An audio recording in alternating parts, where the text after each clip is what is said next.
Netflix's top streaming crime drama, Untamed, takes us deep into the breathtaking wilderness of California's Yosemite National Park.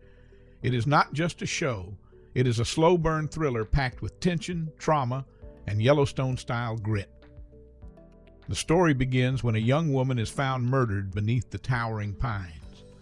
A park investigator, still haunted by her past, takes the case.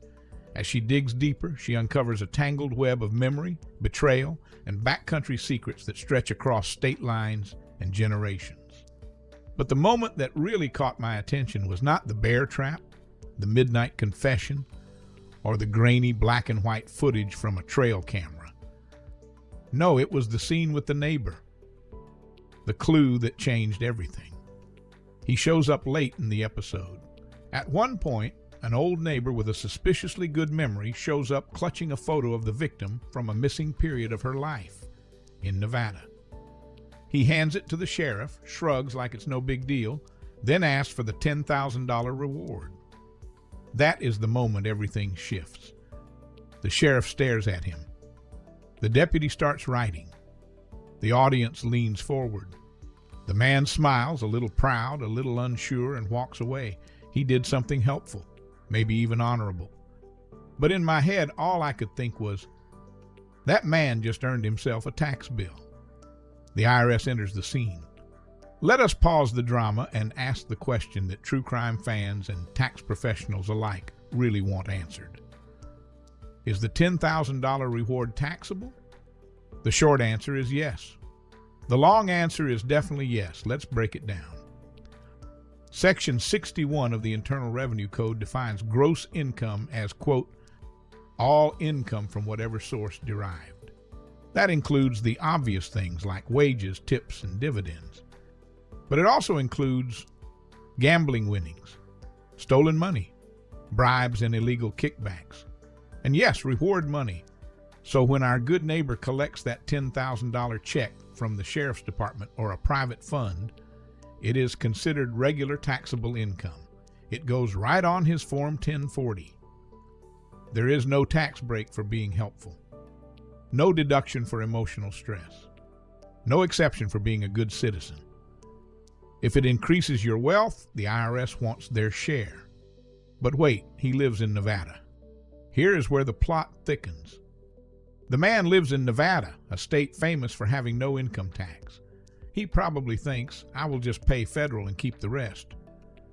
Not so fast. The crime took place in California. The sheriff works in California. And the check came from California. That means the income is considered California source income. And California has a very clear rule. If a non-resident earns income from a California source, they owe California income tax on it. So now, this Nevada man must file a special California non-resident tax return called Form 540NR and pay state tax on the $10,000, even if he only crossed the state line for 20 minutes to deliver a photo and head back to Reno. The cousin with bad tax advice.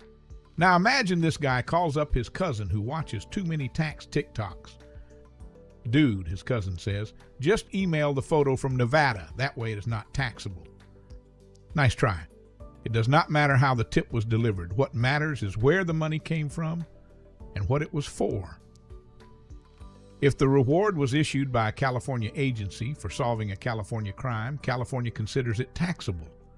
Whether the clue came by mail, phone, fax, or carrier pigeon, the income is still tied to California and California's tax enforcement.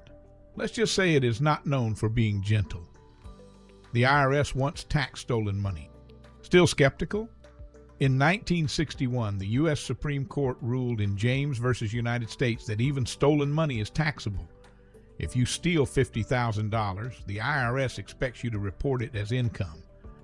Many criminals have gotten caught, not for the crime itself, but for failing to pay taxes on the profits.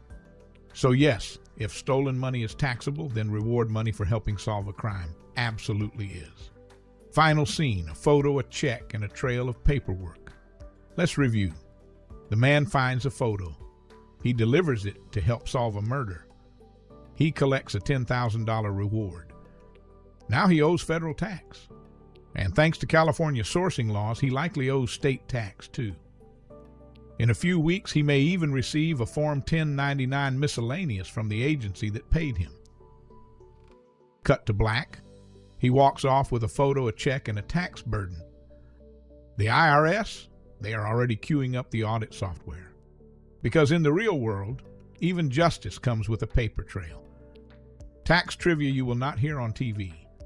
Reward money is taxable unless it is part of an official IRS whistleblower program. California taxes non-residents on income connected to the state. The IRS uses Form 1099 to track income like this, and they expect it to be reported. One last thing before you go. If you enjoyed this story, if you learned something, or just love a good twist, be sure to subscribe, like, and share. We have more coming your way. Real stories from the tax code, legendary audits, misunderstood deductions, and the kinds of financial surprises even Netflix can't script. Stay tuned, because sometimes the most unexpected plot twists live in the fine print.